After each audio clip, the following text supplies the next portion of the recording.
Hey guys, today we're back for the e-commerce opportunity where I'm joined by Chase. So we've got Chase Squared going on here.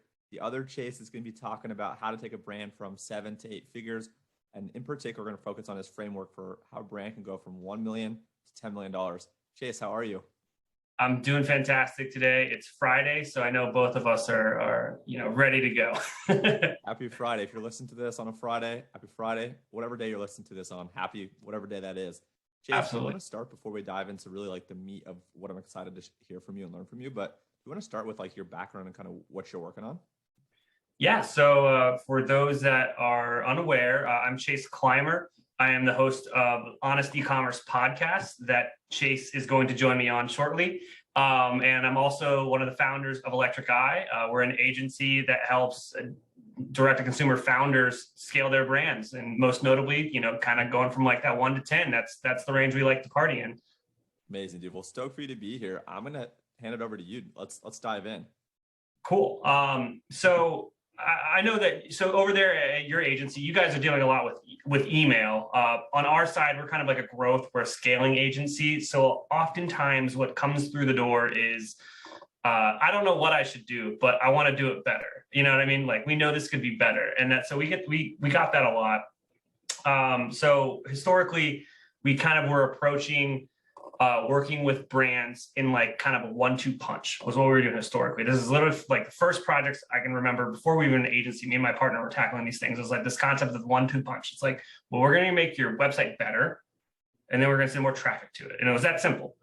Over time, that kind of framework has evolved into what I have branded now, the brand scaling framework. And lo and behold, I Googled it and nobody had used those 3 words together. So I was like, sounds like we got a winner.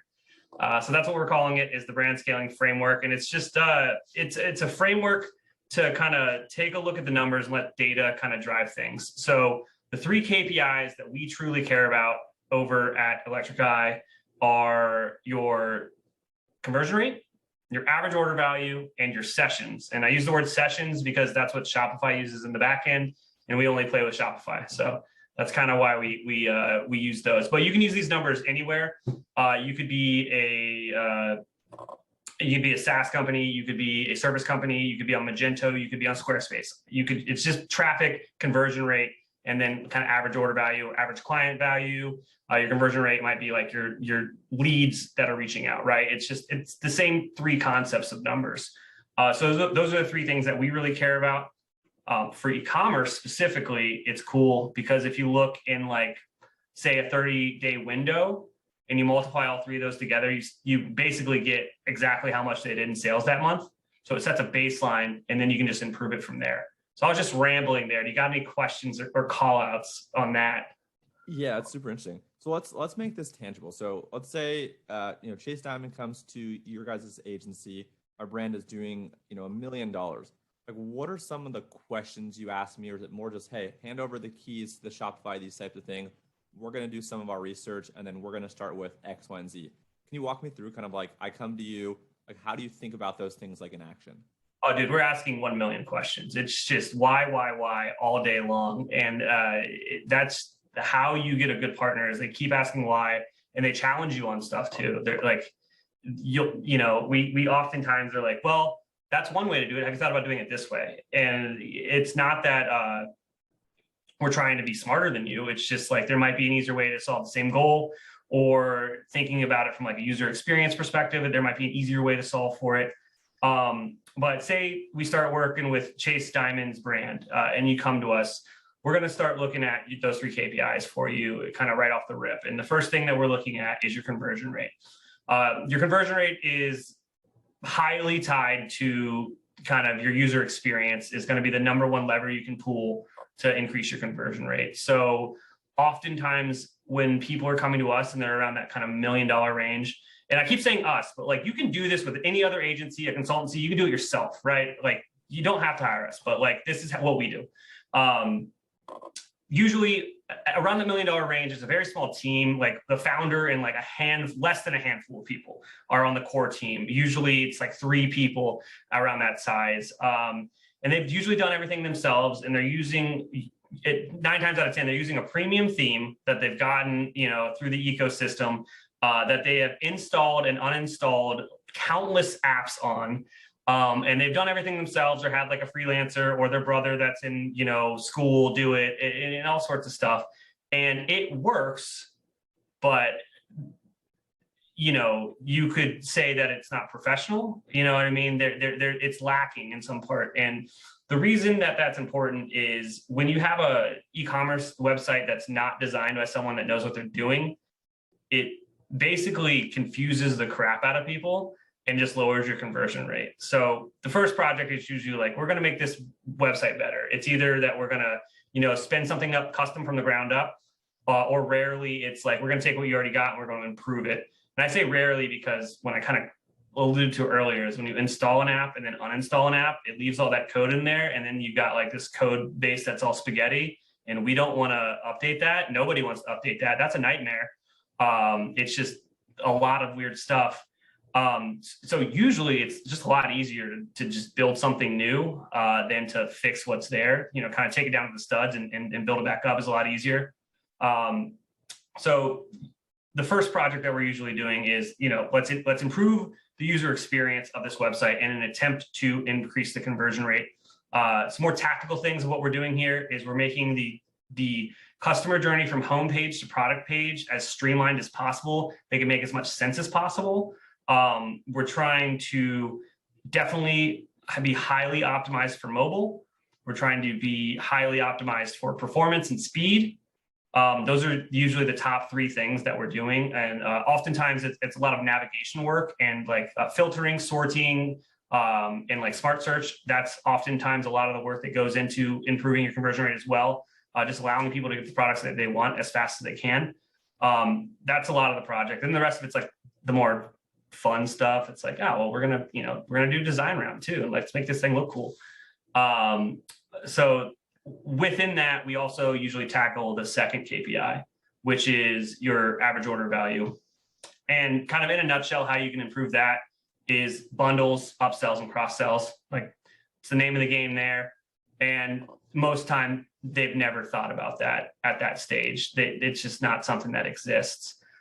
So that's where it gets a little less tactical. It's a little more strategic. It's like, if you've got, a high AOV thing, you can't sell another of them. No one's BOGOing couches. They don't have room in their house, but maybe they'll get like an end table or something to go along with it. But like on the lower AOV side of things, like, I buy this one white t-shirt. You can probably upsell me into 3 white t-shirts pretty easily if you just try. So, thinking about what you could try to, sell to this customer that actually, improve their lives or make things easier on them. And a good way to think about it is like, pretend you don't have an e-commerce store and you have a physical store and you're at the checkout and someone's standing in front of you and they're buying a couch. What else in your store would you say goes good with that couch? And that's a pretty easy way to kind of build a cross sell out. But yeah, it's usually the first thing we're doing with our clients is like improving the user experience and kind of adding in these like AOV motivators to basically make the website the best thing we can put forward as far as like from an AOV perspective and a conversion rate perspective before kind of like phase 2, which is like, let's pour gas on this fire. Yeah, dude, love it. And I love that example of like just thinking kind of simply around, you own a retail physical store, the conversations that you're going to be having and the products that you're going to be recommending. I think that's a really simple way, and I haven't heard anyone use it in those terminology for people to wrap their heads around upselling and cross-selling, because in its form, like it's actually pretty easy and simple, but people just tend to complicate it, right? So I love that. I love that example. In terms of your agency, how long ago did you guys start? What's the team size look like? And what's been going on in your world over there? Yeah, so me and my partner started, I would say, unofficially 6 years ago. 5 years ago was like the actual real deal when we decided to stop, half-assing and like go all in on this thing. We were kind of, generalist for a minute there until things started to really hit the gear. Like the gear started rolling probably year 2 when we read a book called Traction. I don't know if you're familiar with that and the EOS model, but once we figured that out, it started to be real fun. We hired an operations guy like immediately after that. He's still with us. Right now, the team size is 6, and we're actively hiring right now. So if anyone's looking for a job in the e-commerce Shopify space, hit me up, chase@electricguy.io. We're looking for developers. We're looking for email marketers, paid advertisers, a lot of stuff. This isn't a job ad, though. That's the real deal. I got to put it out there. But yeah, we kind of have fallen into this. We did an audit earlier this year, and we found that like the clients that we could best help is this like founder with wearing too many hats. And it's like, we want to take half the hats off your head, and we're just going to make this thing work for you so you can focus on like product and brand and being creative. And we'll do the nerdy tech stuff because that's what we like to do. I love it. In terms of acquiring clients, so you obviously have a podcast, you've been in the ecosystem for a while.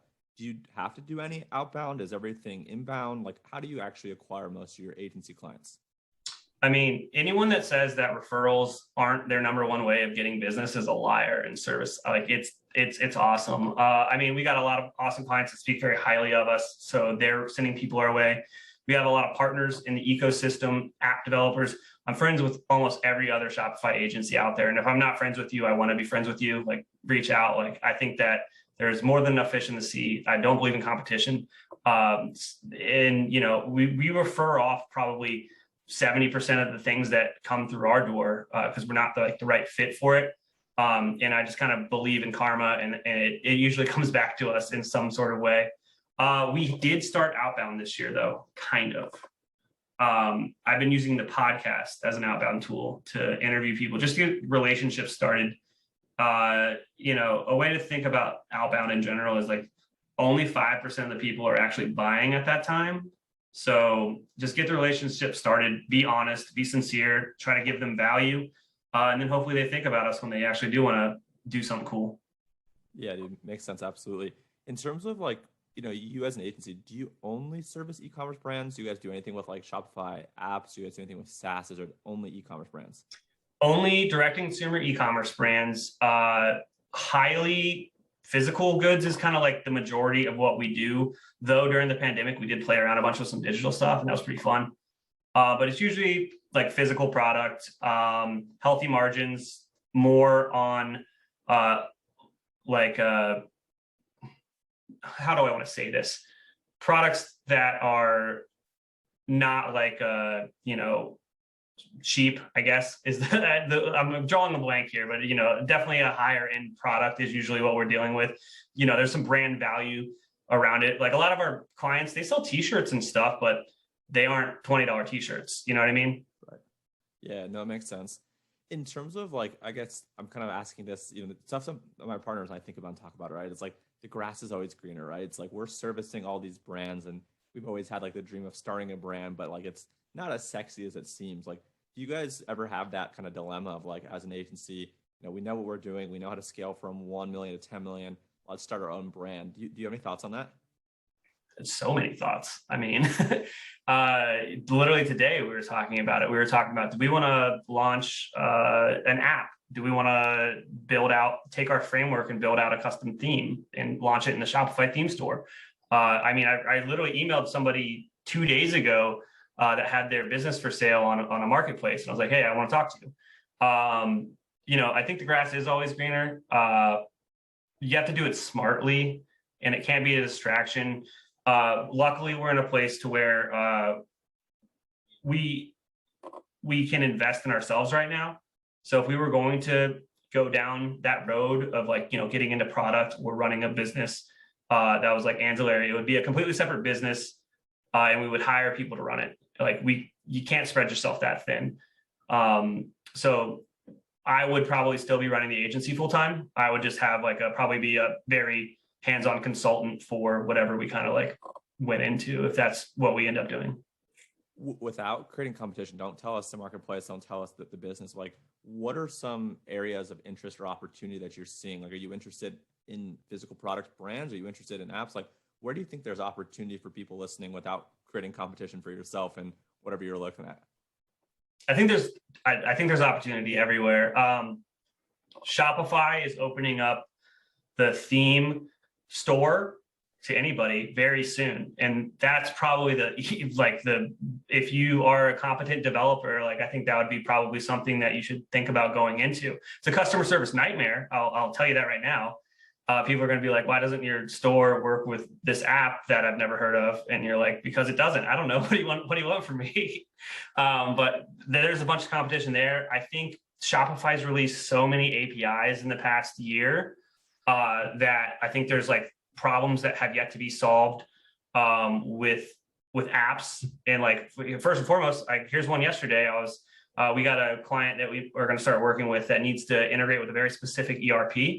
And there's not like a direct one-to-one integration in the App Store. That was the first place I looked. You know what I mean? There's probably a bunch of that kind of stuff out there. And again, yesterday I saw that they released like kind of a wholesale-esque payment structure that you can now utilize in an API. So you can build an app around that. Like I don't know, there's just so much cool stuff you can do. Yeah, that's interesting. Do you have any thoughts or have you ever thought about like, what some of the, let's say Amazon aggregators that are buying a bunch of Amazon shops, have you thought about, doing anything like that? Or have you seen anyone do anything like that around like Shopify apps? I got to imagine someone's doing that and there's probably an opportunity there to take bundle apps and consolidate them.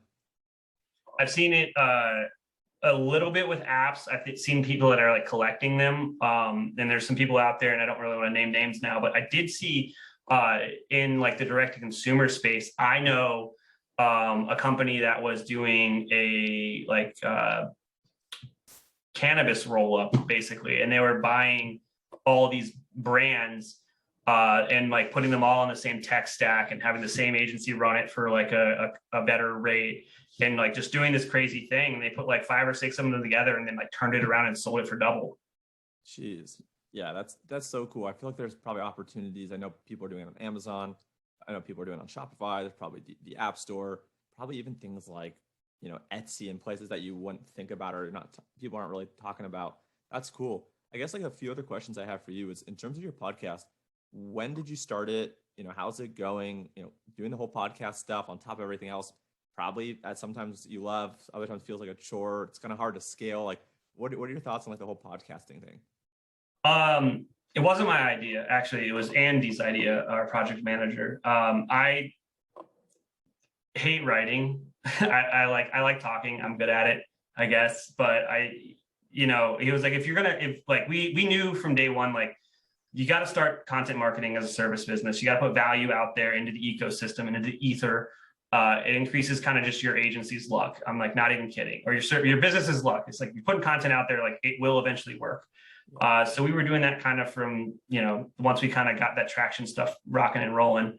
And the podcast was kind of easy to do. The first dozen had no clue what I'm doing. I'm like up to 160, still don't know what I'm doing, but it's fun. I think it's been a lot of value, a lot of positive stuff. I met a lot of people I never would have met from the podcast. It's opened a lot of doors for us. Shopify has featured it on their blog for the last 3 years now. So I'm very excited about what we've done with it. I think podcast was really, really cool. We this year expanded it to be a video podcast as well. Kind of updated some of the tech that we were using. And so now we're like trying to crack the YouTube mold. Yeah, YouTube's tough. I'm definitely thinking and doing some more things. Well, dude, this was sick. I wanted to bring you on and kind of learn. I think we covered a lot of topics in a short amount of time. So this was sweet. Anything else that you want to talk about? If not, we could wrap it. When is this coming out? Did these people have Black Friday plans yet? Like, come on, it's 100 days away. Okay, if you want to talk about Black Friday, we're still recording. If you want to talk about Black Friday, we can. We're already selling Black Friday packages to our clients at the agency. And they're like, well, it's like so early. And we're like, no, it's not. It's so close. Like 100 days away, I think from yesterday or today. I'm not good with numbers. But yeah, it's pretty wild. What are you guys doing over? It's Boundless, right? Yeah, we go under like 3 names, and some people know us as all, some people know us as one, some people know us as none, but we're like Boundless Labs, Structured Social, Structured Agency. So whatever people know us or want to call us, but for us, like on the email side, I'm actually doing a presentation on this soon. Like we're really focused on like preparing and getting ahead of it, right? Like if you start thinking about Black Friday, a month out, it's too late on the email side. There's so many things that you need to do right now to make sure that you we're able to expand your segment in a proper sense where we're going to still want to hit people that are engaged, but how can we loop more people into the engaged segment?